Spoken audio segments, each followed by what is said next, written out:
The following is a presentation of the Belly Up Sports Media Network.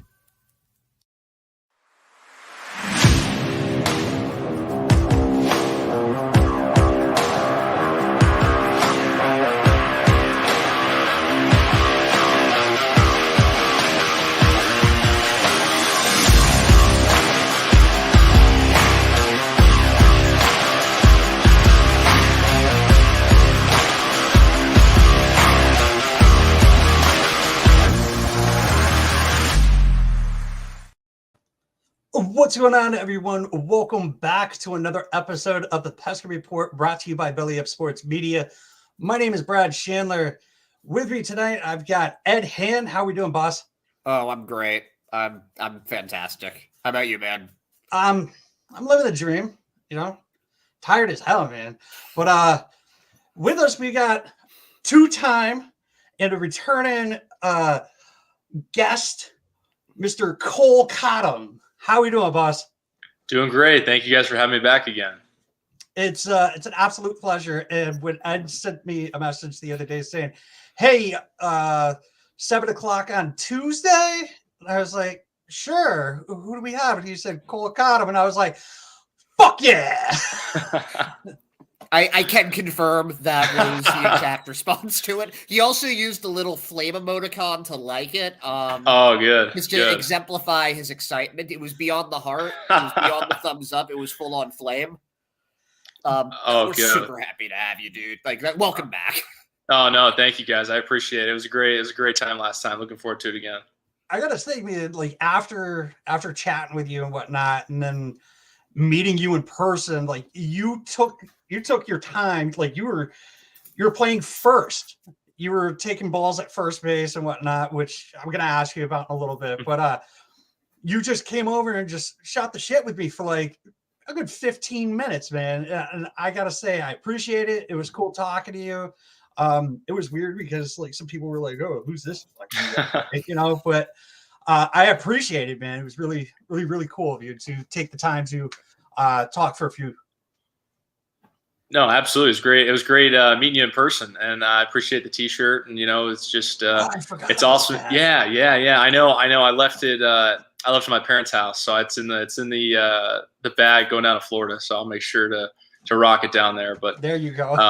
No, but it was great meeting you, and Ed, great to see you again. Great talking to you. You know, every once in a while. So it's excited to be here, dude. You absolutely made my now fiance's family's summer for two reasons. The first was you signing. So we had this big, my fiance has like this gigantic Irish Catholic family. And it was like this big get together in Maine for the summer. And they had, her little like 5-year-old nephew was throwing out the first pitch. You know how they have like a bunch of people throw that out. And I reached out to Kole before the game and I was like, hey, my girlfriend's little cousin he's really into being a catcher right now. He makes people wear the gear.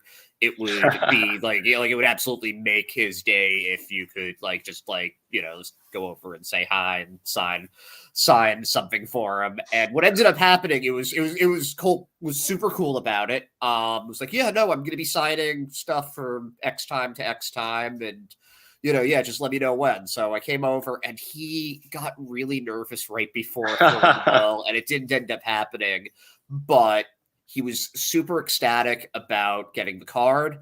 And then just to top things off, you had a walk-off double that day. Yeah, against Somerset. Yep, you hit it. I think it was the Sea Dogs were winning like it was. God, what is his name? Uziel Pardon Artilis was, I think it was his first start at Double-A, and he was cruising.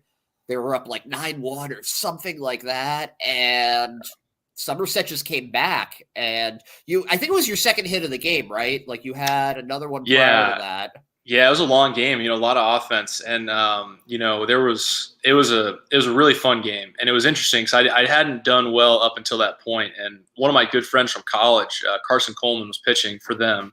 You know, he struck me out earlier in the series, maybe even on 3 pitches. The dude is nasty. Great dude, great pitcher. And left me a heater over the middle. So it was nice. But it was a fun game. And it was one of those it was a culmination of a lot because we were up a lot. They came back, Sunday of a 6-game series against the Yankees. So it was kind of a big, it was a big win for us, and it was such a fun day. So. Yeah, no, you made a lot of people happy that day. It's like she's got like 30 people in her family alone at that game. So oh, that's funny. Who you are? Well, I appreciate it. It was great. It was great seeing them and seeing you guys. But it was a fun day.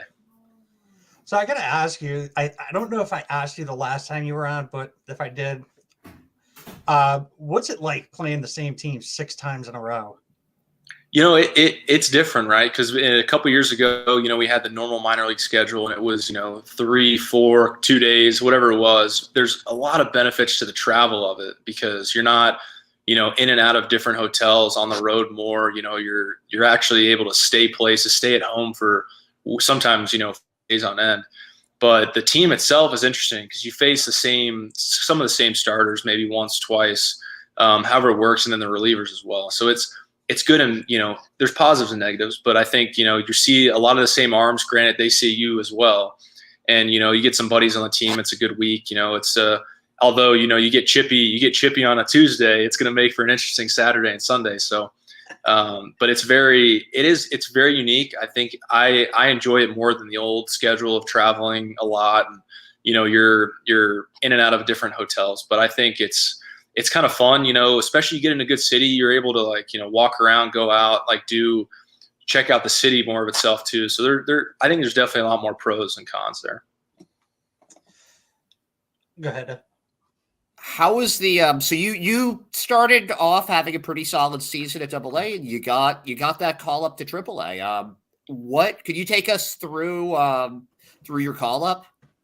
Yeah, absolutely. So it was after normal night game, and they had a lefty starting, and I was like, man, I really thought I was going to get in there. And my manager was kind of like, hey man, just get the day. I'm like, all right, okay, no problem. And then after the game, I was a little frustrated. I just wanted to play, of course. And they call me in. They're like, hey, we want to talk to you. And then when someone goes to talk to the manager, 9 times out of 10, it's for going up. So it's a pretty good feeling. A bunch of all the coaches were in there, and then all the teammates, everybody come and say hello or say congrats at me. And then I go up, tell my wife that we gotta pack up the place in Portland and get on the road in the morning. So it was a quick. She did a great job. I mean, she's an incredible woman, but very organized. Packs great, so it made it for an easy transition with that. But and again, just a very, very short drive up to Worcester. Yeah, no, it's close. Had you been to Worcester at all prior to this? I had not. No, had not. So it was a great experience. We had, the city is definitely developing around the stadium, which is cool. And there's a lot of new restaurants, new hotels and all that. But, the stadium of itself is incredible. Just really, really nothing like it. As far as restaurants go, and this is an entirely selfish question, but are there any restaurants around there that you would recommend?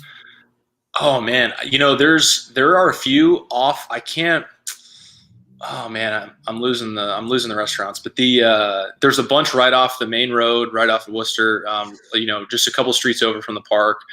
There's a bunch of really nice steakhouses across from the team hotel.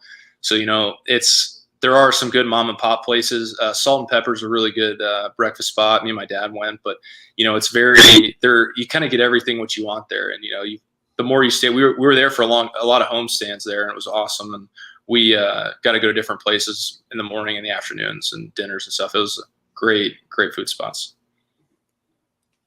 Did you find the food at AAA, around AAA stadiums, to be better than the AA ones? Yes, I think that's a pretty, as is a lot. The higher you get in the levels and everything, I'm sure it's the exact same in the big leagues. The higher you get, the better the food gets as well. So we had a lot of big league rehab guys with us as well. So we were fed pretty well from them as well. They're always very generous with all the food that they provide us. And it's, you get some really nice meals, and they're very, very, they're great about that. So were you there for the sale rehab? Not in Worcester. I was still in Portland at that time. So I was with him in Portland, and then I was about a week or so later when he went up. Yeah, that's actually a very good segue, though, for the big news for today. Do you want to get this one, Brad? Sure. Actually, we were talking just a little bit before we started recording, and I guess we broke the news to Cole here. But the news is that Matt Barnes has been designated for assignment. Now, when I saw you in Hartford, it was a little bit beforehand, but I'm pretty sure you were the one catching when Barnesy was making his rehab. He made a start actually for that game. I think he pitched 2, maybe 3 innings. Yeah, he did well. He did well, and I caught him the year before as well when he was again at Hartford rehabbing. But man, Barnesy's a great guy, unbelievable person. So he's had so many accomplishments on the field as well, but an even better person off the field. Yeah, so like it was for people like us. A lot of people were thinking that Brazier was going to end up being the person who got designated for assignment because Duvall needed a spot on the 40-man roster, and a lot of people are shocked, us included, on the Barnes DFA. So, but I mean, can you give us anything on Barnesy besides like he's a nice guy? Well, I mean, he works hard, and I think that's no question. He's had some ups and downs the last couple of years, but the guy continues to work hard. So, the limited time I've had with him, spring training during the season and stuff, he's got unbelievable stuff. I mean, that's not there's been some he's been working on a lot of stuff here and there over the years, but he's consistent with that, and he's great dude, and hopefully he's picked up and has a great year. As a catcher, is it hard to block that knuckle curve that he throws? Just where just like that's it's almost like a spike at the end of it. If like that goes wrong, I feel like you just got to throw your body in front of it, right? Yeah, and lucky for us, he's pretty accurate. And the big leaguers, man, their misses are a lot smaller, so you get. But it's difficult. That thing bounces early. You got to get almost up with it. But it's a very unique pitch. But that's part of what makes him successful. It's definitely going to be a different feel for this team. There are only 3 guys now, I think, from the 2018 World Series left. There's Dever, Sale, and somehow, someway, Ryan Brazier just keeps on coming through. Now, is Brazier someone you've worked with at during spring training? Yeah, a little bit here and there. I've caught him a few times. And then as well, I think he rehabbed with us in Portland. Maybe I think it was this past year. So again, same thing. He's unbelievable dude, and he's got some good stuff. So it's kind of, I think there's been very much flashes and glimpses of just dominance. So I think they're trying to find more of that, and I think hopefully that comes. I mean, just like Barnesy, he works incredibly hard and great dude. So hoping but nothing but success for him. What's his secret though? Does he have information that would lead to the arrest of John Henry? What's he? No, I'm not. I don't know about any of that. So I'm not sure. I'm not sure about that. I think he's just, I don't know if he's like loved for it, but I think one of the things that he's remembered for is telling Gary Sanchez to get back in the fucking box. Well, yeah, fired up Brazier's a good guy to have on your team. So it'll be fun to watch this year, man. I'm hoping to be up there, but it's gonna be fun. Hope again, him, Barnesy, everybody, just nothing but success. Yeah, I'm joking aside. He does have those runs where he looks almost unhittable, and the experience. I think that some of it is also that Cora trusts him, and I think for a manager, having guys that you feel like you can trust goes a very long way. So if it's Cora, I tend to trust his judgment a lot. So I'm really hoping to see a rejuvenated Ryan Brazier. Either that, or I just want to know what his secret is. So we'll find out one way or the other. Yeah. So we had your boy Brandon Walters on not too long ago, and we talked to him about how you said that he had the nastiest slider you've ever caught. I'm sure, because it's unbelievable that he's a special pitcher, and man, he's got just 3 unbelievable pitches. I mean, his fastball moves more than most guys' changeup. His changeup moves more than anybody's, and his slider is absolute wipeout. So he's a very special pitcher, and not just pumping his tires or anything, but he's worked incredibly hard for it. I mean, great story, great guy. I mean, just absolute workhorse. So he's an awesome guy to have on your team, and hopefully don't have to face him too many times in spring training. He listening to him talk about pitching and also listening to Chris Murphy talk about pitching, it seems like you got some very cerebral guys on that pitching staff. How much are you guys just talking trade in between, like on the bench in between innings and stuff? Oh, absolutely. And, it goes even farther in the field.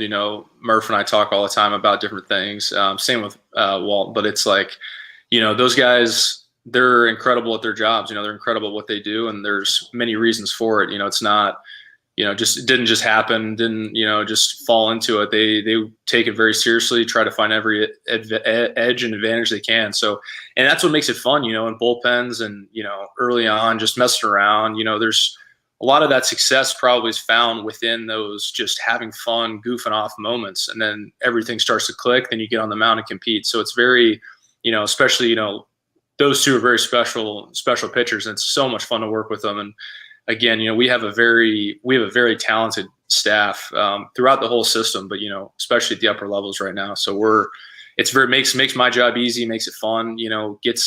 Especially when we get rolling on the same page. It's both of them are very quick workers. When we start clicking, everything goes together. It makes for a fun outing.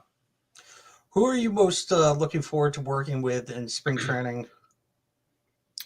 Oh, that's a tough one, but both those guys you mentioned are up there for sure. I think them, Bayo, Mata. We've got unbelievable. Again, yeah, I could go on the whole. I could list the entire roster up there at the upper levels. It's very, we're all very close. We've kind of come up together. A lot of us. Right. There's a couple of guys we've gotten here and there over the last couple of years, but you go back and look at there's a couple guys from the Lowell 2018 team, and then Greenville the next year flipped with after COVID Greenville again. Portland and Worcester. There's been a lot of guys that have, especially on the pitching side, that have either come up together or have been with last year. And losing Politi and Thad this past with the Rule 5. Those were 2 guys that were there from 18. So it's very we've kind of got a really core group of guys that have been moving their way up. Have you been working with anybody in the off season?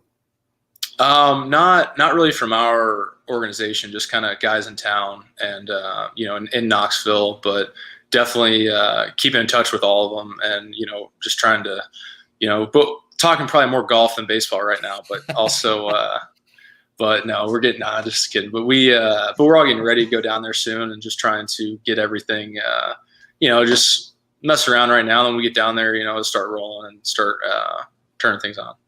Do you and like Eli Marrero and Steven Scott and the other catchers there, do you guys exchange notes with each other, or is it sort of absolutely with each other? Oh no, I mean we're absolutely competing, but we're all good buddies. We hang out all the time. So Scotty and I play golf all the time. Eli, we all hang out. We're with each other every day. I think we have the pitcher catcher meetings. We're in it with each other the whole time. We're giving each other feedback.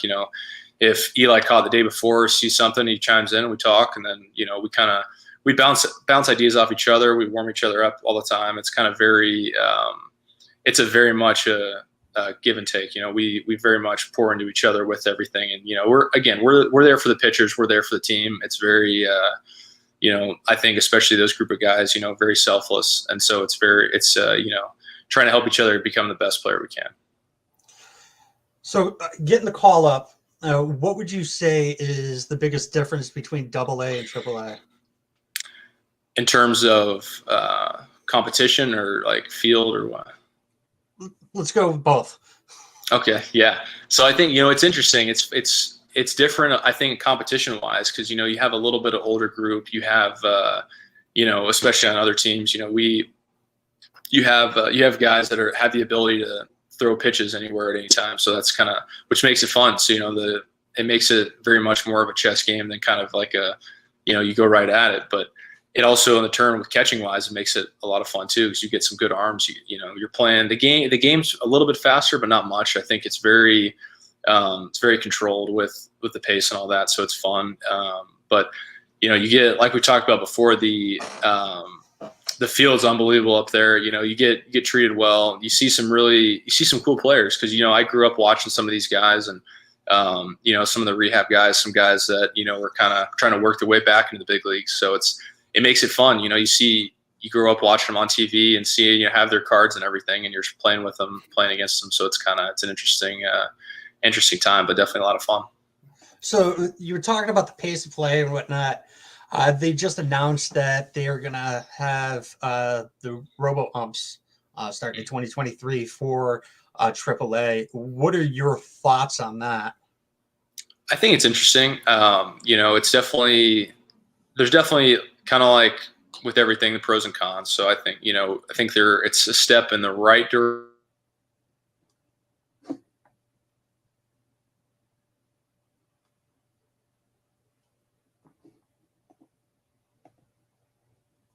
And okay, that's not just me.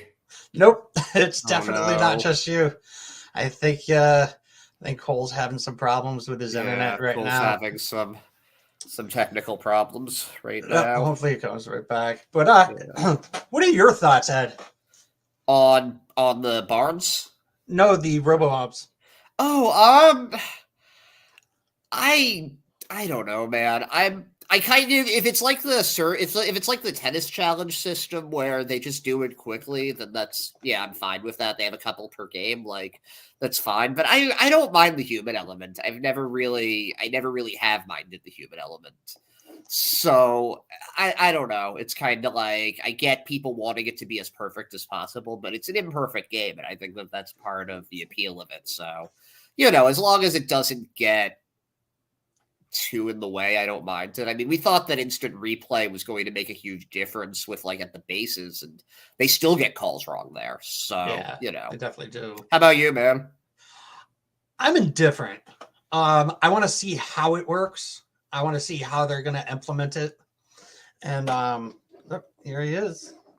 But it really just boils down to like I said, I just want to watch to see how many calls they screw up or how many calls they actually get correct with the robo-ump before I say, oh, no, I hate it. I don't want to be one of those elitist people being like, don't change my game, because everybody was that way, like you were saying with the instant replay. Welcome back, buddy. Yeah, sorry, I don't know what happened there, but that happens to me constantly. Don't worry about it. It's that New York internet. Tennessee internet. It's an inside joke, but you were talking about the robo-umps. Yeah, it'll be interesting to see what they do with that because the interesting part is kind of the challenging system. If they're doing that, I know at certain parks, certain levels, they get a few challenges in an inning or a game, however that's going to be presented. But it's going to be interesting because the art of catching is changing a little bit in that sense, which, however the game's going, we're going to have to evolve that way as well. But, not that, we love it, don't like it. It's kind of unfortunately there's a lot of inevitables right now with the changes and everything, again, there's no control for our sense. We just have to kind of adjust and, try to get better at what that's going to make us do. But, the challenging part's going to be interesting, I think. If they're doing that for us, I'm not even quite sure. I'm sure we'll get the whole breakdown during spring training and all that. I mean, last year they brought in the earpiece for the catchers, or the signs, whatnot. This year they're pitch count. Yeah. For some reason, I was drawing a blank there. They're banning the shift. Are they doing that in the minors? We had certain restrictions this past year. I think in AA there's no shift. I think I'm going to mess some of this up, but AA there's no shift. AAA there was there's different rules. The bases were bigger there. I know. different things like that. So they're implementing a little bit there. The pitch clock was, universal in the minor leagues last year. So that was, that was interesting, I think, for sure.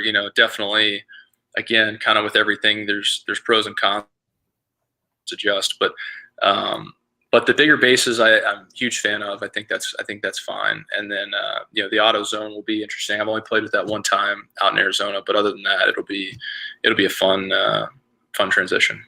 No, the pitch clock. There's a lot of people that believe that it's going to make games shorter. What are your thoughts? Don't tell me you froze again. Yeah, we got it's frozen again. I'll tell you my thoughts on that. I thought it was great working at. Oh, there he is. Go. Oh, I think you're back. You're there. You're here. Maybe you can't hear us. Yeah, we can't hear you. We can't hear you. Oh, there you go. Okay. Can you hear me now? Yeah. Sorry, I don't know why it's bugging up a little bit. What were we asking? We were talking about the pitch clock. Yeah. And it making the game shorter, supposedly. Yeah. So again, very interesting. There's definitely ways to get around it a little bit, But again, you look at, I think from a player's perspective, it is very different. You never really kind of knew how long you were taking between pitches, between innings, everything like that. It kind of was just what you do. So the adjustments right away were very difficult, I think on everybody's sense players wise. But then you look at the sheer numbers of the time for the games and they were quicker. So if that was the goal for that, then it definitely worked. I think, you look at I think in the big leagues, the clock is different. I think it might be a couple seconds longer per at bat, per pitch, something like that. But there's, I think, it definitely probably will it'll probably piss a lot of people off right away. There's going to be some, April to May is probably going to lead the most ejections ever of all time. But, it's going to be, I think, down the road, it's definitely going to speed the game up.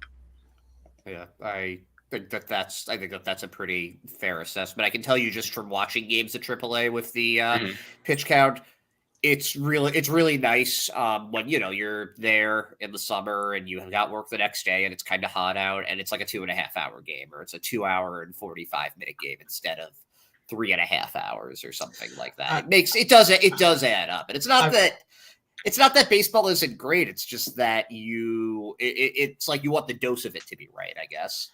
I will say this. Last year I had seen myself staying for more full games at Dunkin' Donuts Park than I was before. They were a little shorter. So yeah, it was pretty nice. And it's always interesting hearing like the fan part of it too, because like the players, are very, again, right away, very skeptical. Change is always comes with skepticism in that way. But, from a fan perspective, it's interesting too, because, we don't really get to watch a whole lot of games other than, we're not playing, and it's kind of, it's not the same. So from a fan experience, if it is, if it is better, then that's, kind of what I'm sure the goal of it would be. What about as far as rule changes go with the pickoff limits? As a catcher, how do you feel about that? That again, it's very interesting because if there's so many ways you can get around it and kind of get if you pick off once, it might not pick off again, because if they pick off again, then you have to get them. So it's very cat and mouse game with that. It will incite more runners to steal, and so it gives us opportunities to throw, which is great. And but again, it makes it a little more of a chess match too, because you get late in the game and you start sitting there with the bases loaded and you can't step off, because stepping off is essentially the same as picking off when with the runners on. So it's going to be again with the pitch clock and everything too, you can't step off, like reset the clock and all that. So it took a little bit of time to get adjusted to that, I'm sure, for the pitcher's sense as well. Catching wise, it changed a little bit, but not an incredible amount. I think it just kind of made it a little bit more. We had to become aware of it more, obviously, right away, and then it was kind of on the pitchers a lot as well. Now, going back to you in AAA this year, this is something that I meant to ask earlier, but your first hit, I believe, was a double over the center fielder's head at AAA. Is that, am I remembering that correctly? Yes, you are. Yeah. Can you take me through that at bat? Yeah, so it's really funny. So that was the first start I had up there, and first time playing on the field, and I was wearing the cleats that I wore in Portland, and the field, the box is a little bit different. If you watch the first at bat of mine, I struck out, and I took like 2 pitches, and I was slipping, and my net, and then I was like, all right, I'm gonna swing, and I slipped. I could not keep my front because they weren't metal, so they weren't. I was like, oh my goodness, I can't swing. And so it's like, I kept trying. Of course, I was getting fastballs. I was hitting 9th, and I couldn't hit it at all. So I went back in and I changed into, and I think they must have been Jay Groom's old metal spikes from when he was there, and they were just in the locker room. And because we had the same size foot, and I was like, man, I got to put these on. So in the middle of the game, I switched shoes because I couldn't stand. And and then the first swing of that at bat, it was terrible swing. And just, on a fastball, and they're like, and I was hoping, not intentionally, of course.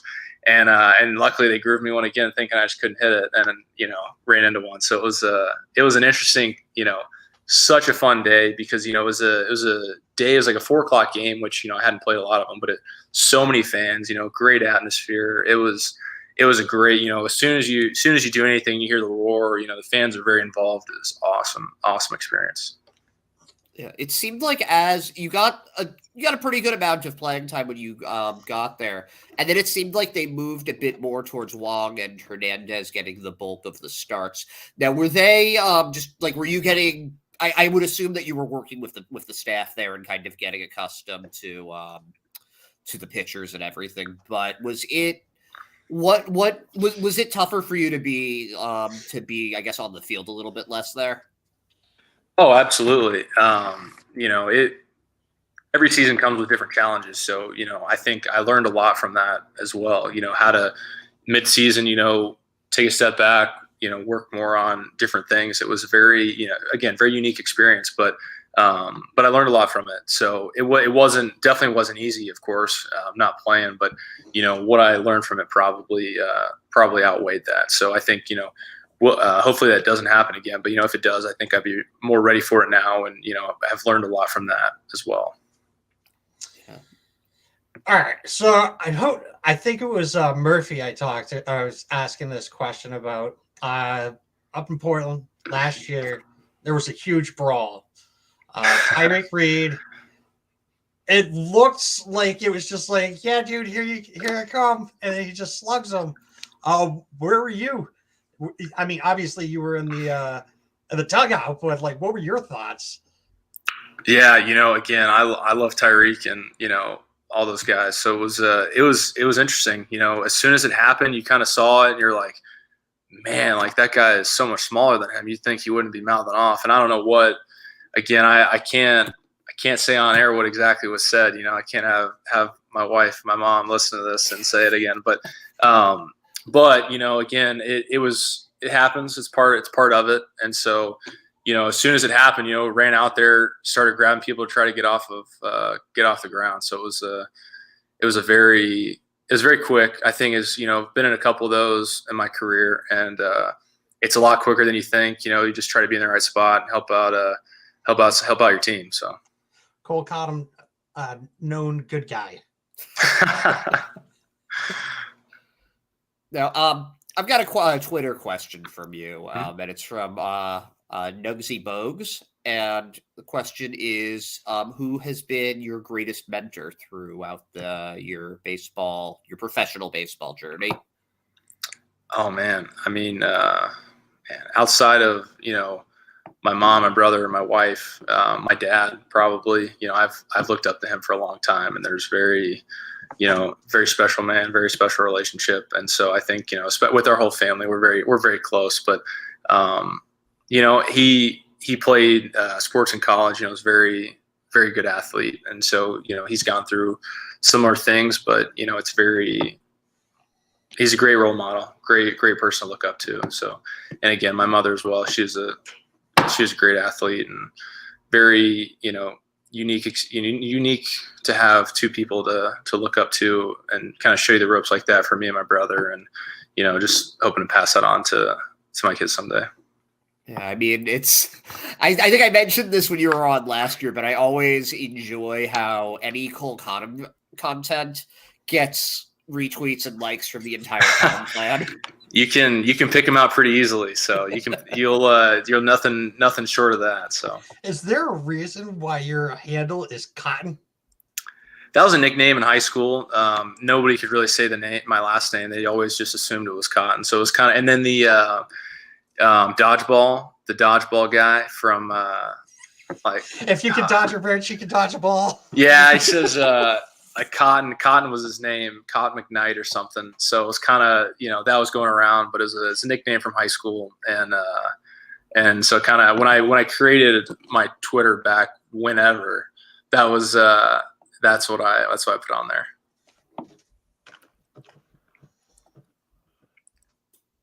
I'm trying to remember. Was that the Jason Bateman character? Yes, it was. Yes. So it's just very, very underrated cameo. I'm a huge movie guy. Love movies. Love TV shows. But that's definitely one of the top cameos of all time. That just isn't appreciated as much. What is your favorite baseball movie? Oh no. It's always mid question when it starts to freeze up. It's never like mid sentence. I love it. What's your favorite baseball movie? Oh, there he is. He's back. Okay. I think it worked now. What's your favorite baseball movie, Cole? Oh no. Technical difficulties. Oh, sorry, man. I don't know what's going on. I'm not used to being on the Wi-Fi here. What was your question, Ed? What is your favorite baseball movie? Ooh, favorite baseball movie. The easy answer is Bull Durham. I'm trying to think of a good one. That's probably my favorite. Easily the most quotable of them all. Have you found that minor league baseball really is as it's represented in that movie? There are definitely some good similarities. I think, just pushing for doing anything for an off day every once in a while is definitely up there on most realistic. But man, it is funny. There are some similarities, but it's just a good movie. So, yeah. Have you had anything that's happened to you where you like just thought right after that, like, oh man, this is yeah, that was pretty spot on.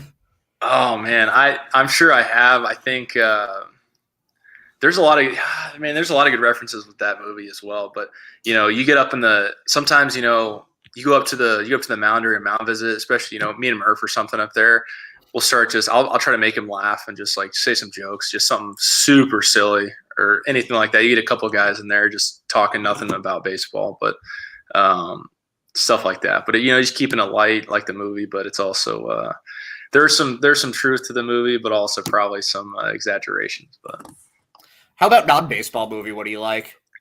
Oh, I'm a big superhero guy. Love of all of them, probably Dark Knight's probably my favorite. Oh, but, hell yeah. Yeah, definitely. Hey, hold on. He's got all the Dark Knight ink. Oh man. Starts here, goes all the way No over here. way. Man, that's awesome. I grew up a big Batman guy. I've kind of moved to Marvel now, but Dark Knight's by far my favorite superhero movie. Okay. Did you watch the new Batman movie with Robert Pattinson? Yeah, Robert. Yep. What were your thoughts? I thought he did a great job. Thank you. It's different. Thank you. I think it's different, right? Like it's more of the detective Batman side of it. I think he did a great job. It shows more of the, I love the movie. It could have been 5 hours. I would have loved every bit of it. So I thought, if they did a great job, it was very, I think it sets up a little bit too. There's definitely more story arcs to go past that, but I thought it was a good movie.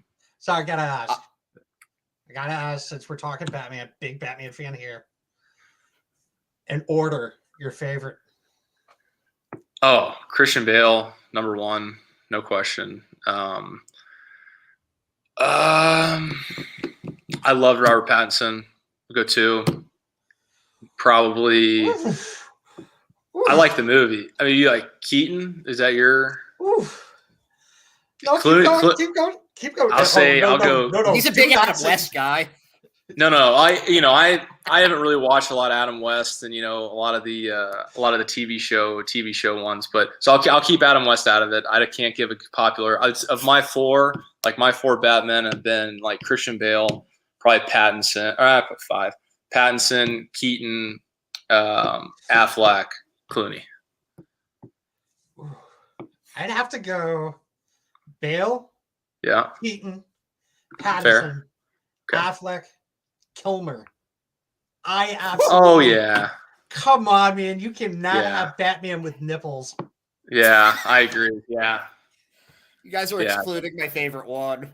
Which is Kevin Conroy, baby, the Batman Oh. animated series. it's Yeah, not a that's- movie. He was a cartoon. That But would be there like was oh, Mask of the Phantasm was in Say theaters was in, that like, was that Mark 1990 Hamill? whatever. Wasn't Mark Hamill Joker in that one? Yeah. Mark Hamill, yep. That was a good Mark one. He's a good Hamill is- Joker. Yeah. I think that I go Ledger for number 1 for my Jokers, but Yeah. Mark Hamill has the best laugh of all of them. He has Yes. the best Joker laugh. Yeah.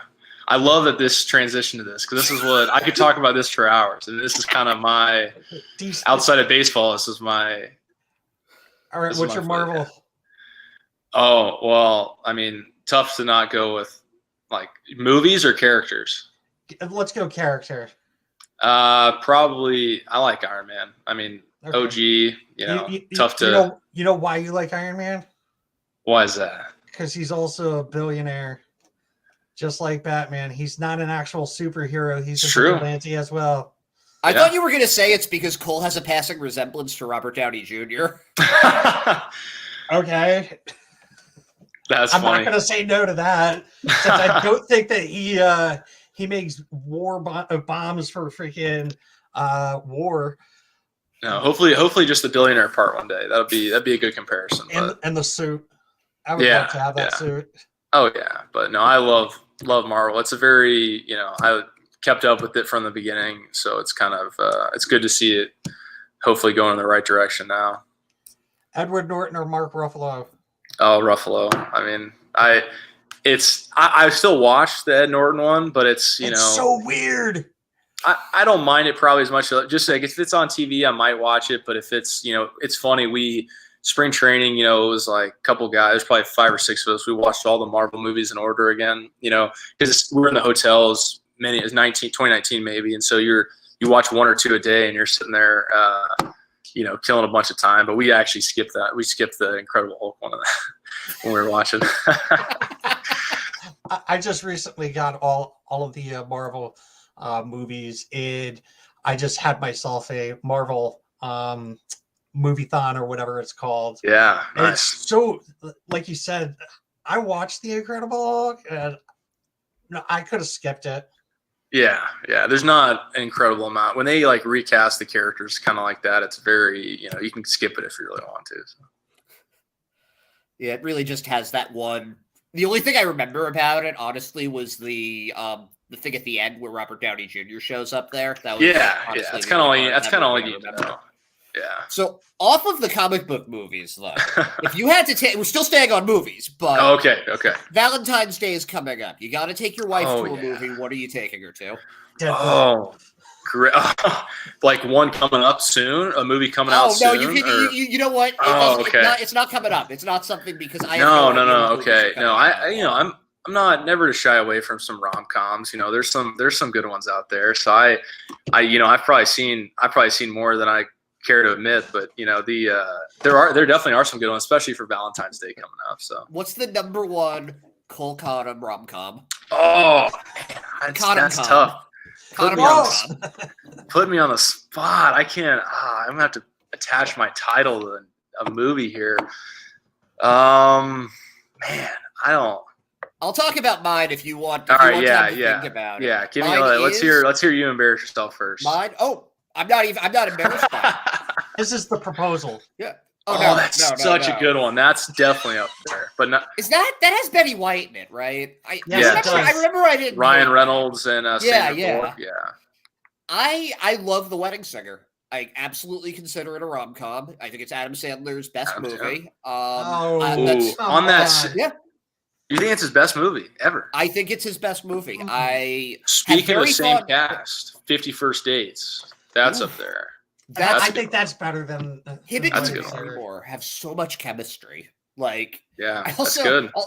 It is tough though because I have very fond memories, and this is going. I'm probably going to date myself because I was like 10 or 11, but I remember going to overnight baseball camp in Bristol, Connecticut, and watching Big Daddy back to back with Armageddon.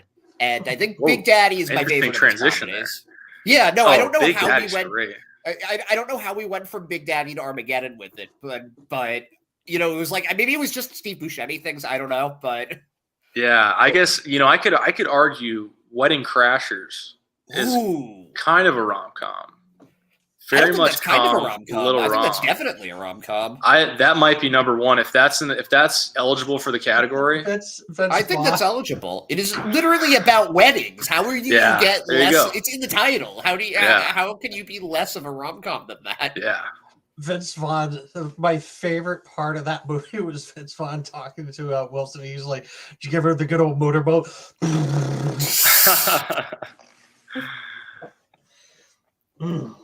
Oh, where would I go? I'd have to. It's not a comedy. It's not a romantic comedy, but I mean, Deadpool came out on Valentine's Day when the first one did.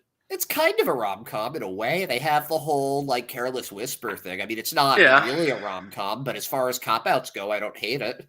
I'm not copping out. No, we can count it. That's fair. Don't you judge me, Edward. I'm not. Deadpool's a great movie. It's not. Listen, if you've never seen a rom-com in your life, it's fine.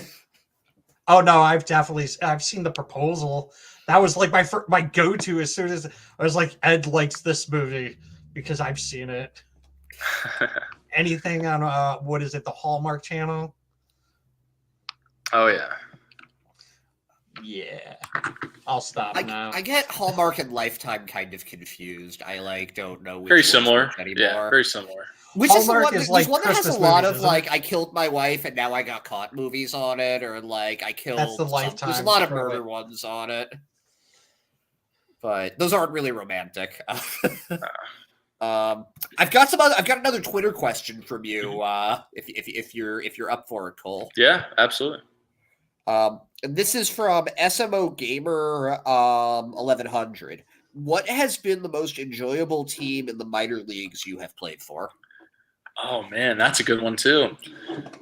Man, we've had like I said, kind of all the way through. We've had a lot of similar guys throughout the years, and so we've had.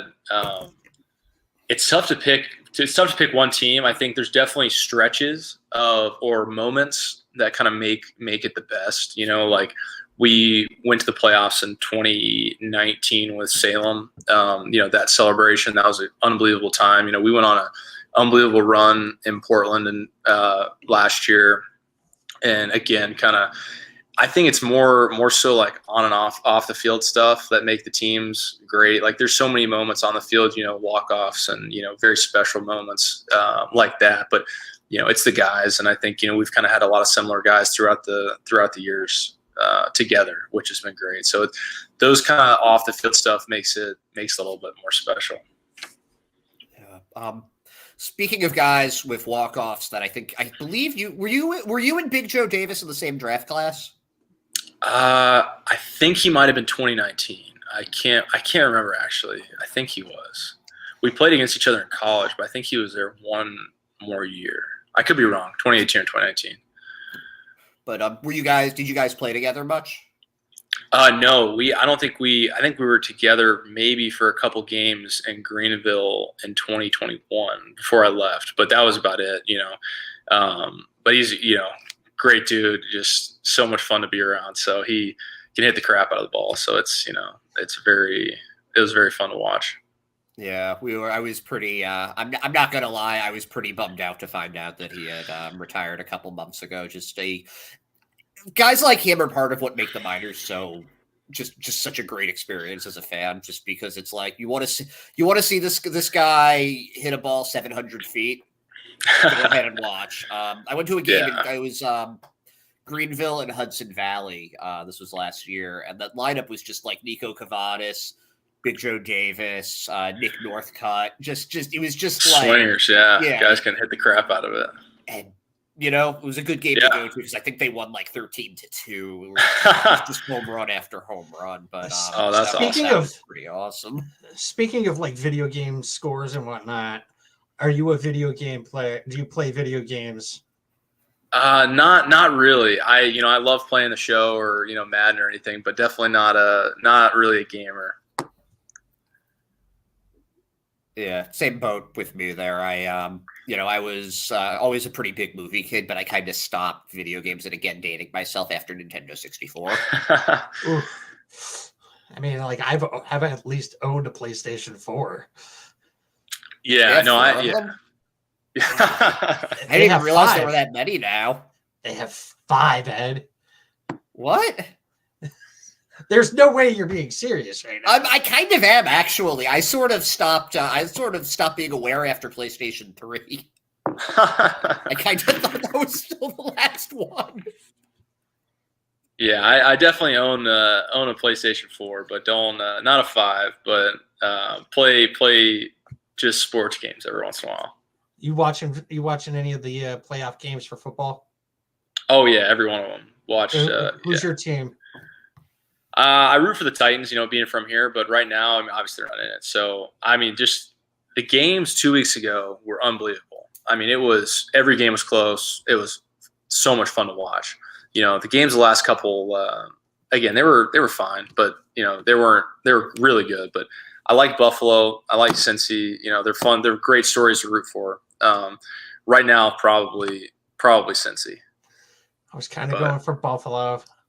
Just for the DeMar Hamlin situation, it would have been a feel good story, Yeah, we've got family and friends near Buffalo, so I've been to a game up there, and kind of root for him. We love Josh Allen. I mean, great guy to watch. But you've been to the stadium there? Yes, yeah, we went to a game a couple years back. It might have been the 2019 winter, 2020, like before COVID stuff. Went up to when they play the Jets, but. It's a great place to go. I mean, just so much fun. I thought it was a dump. Oh, I mean, I'm not talking about the actual place. I'm talking about the experience. I've never been to a football game. I went up there for a concert, and I was like, this place is. Oh, well, that's complete. Can't judge off that because the game is and the fans are what make it. And they're throwing a bunch of money into a new one, I think, soon. But I mean, you got guys jumping on tables, burning crap in the middle of the way. You're jumping off RVs, breaking stuff. I mean, it kind of makes it an atmosphere.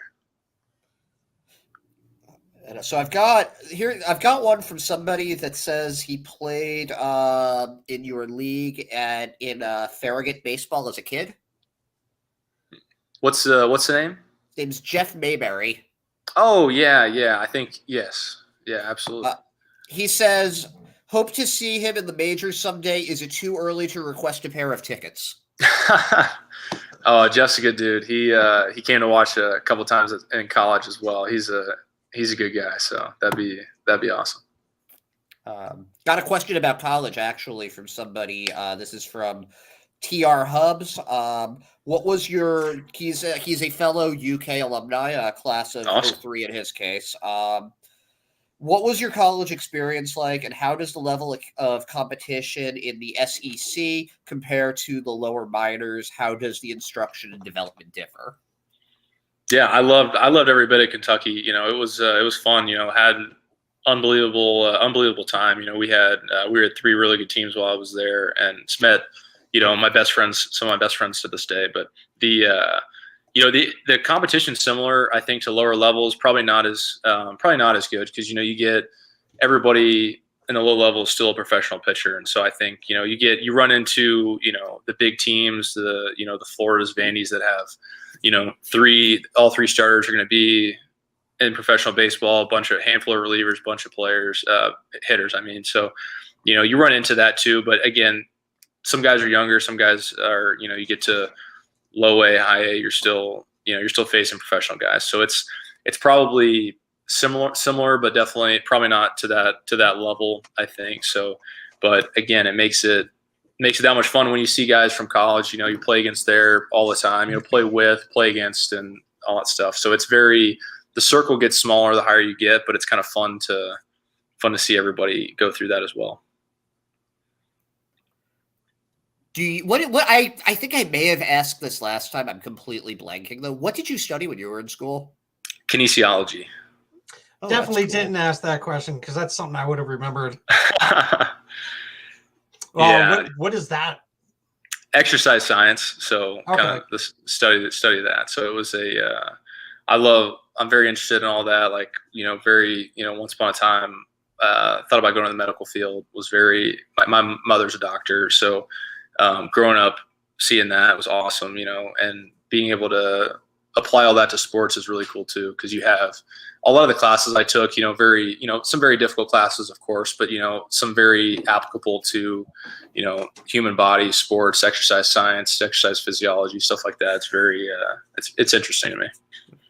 You've been very durable throughout your career. Do you think that any of that has related just like knowing how to take care of your body from that stuff? It could, yeah, absolutely. I mean, I think going through college and everything, and again having great people, environments around me that have helped me stay healthy. So I think obviously that's a huge credit as well. But again, the older I get, the more experience I have, and I, kind of learn what I can't do, what I need to be doing, pregame, postgame, off season, stuff like that has been a big key as well. What are you most looking forward to for the 2023 season? I think just getting back to play. I mean, I think, we've all been, it's been an unbelievable off season. I'm sure for everybody as well. But, just excited to get back down there, see the guys, and get back on the field. Have you been working on anything in particular, just with your game, or is it like just conditioning, that kind of thing? Yeah, again, just trying always to improve different parts of the game, both catching, hitting, everything like that. So just just fine tuning everything, trying to, again, there's so many things you can improve on at the end of the year. You have a lot of time to reflect in the off season and kind of figure out how you want to go about it and try to improve on that for next year. And again, as everyone else is as well, you're trying to learn and just figure out how you can get to the big leagues and stay there. So it's kind of it's very much a learning experience, but you're kind of trying to learn from it, take it to the off season, into spring training, and then into the regular season. Are you working on stealing more bags? We'll see. I'll leave that. I'll let that surprise you guys later in the year. We'll reconvene on that maybe halfway through the year or something. When you're leading all catchers with like 15 steals. Well, Eli is going to be a tough one to beat there. But that's true. He's fast. He is. He's quick. So, but hey, get one this year. Oh, I'll go for it. Yeah, as long as they let me try. As long as they let me steal, I'll go for it. I'm looking forward to seeing you hit some into that like the grass in left field in Polar Park. That's got to be a pretty inviting target from the batter's box. Absolutely. I mean, it's a fun place to play. So I think definitely looking forward to getting back and playing this year. Do you think you can hit one off of the train when it's passing by? Oh. As it's passing by, that'd be tough, but definitely, maybe I'll try to do it this year or something. You know who did that? I would guess it'd be Miasis. Yep, Miasis. Yeah, it's an easy guess. It's kind of the first person that pops in the head. So there's not too many people that can do that, but he's certainly one of them. So Vladdy's double. I was just about to say his doppelganger. Oh yeah. Oh man. All right, cool.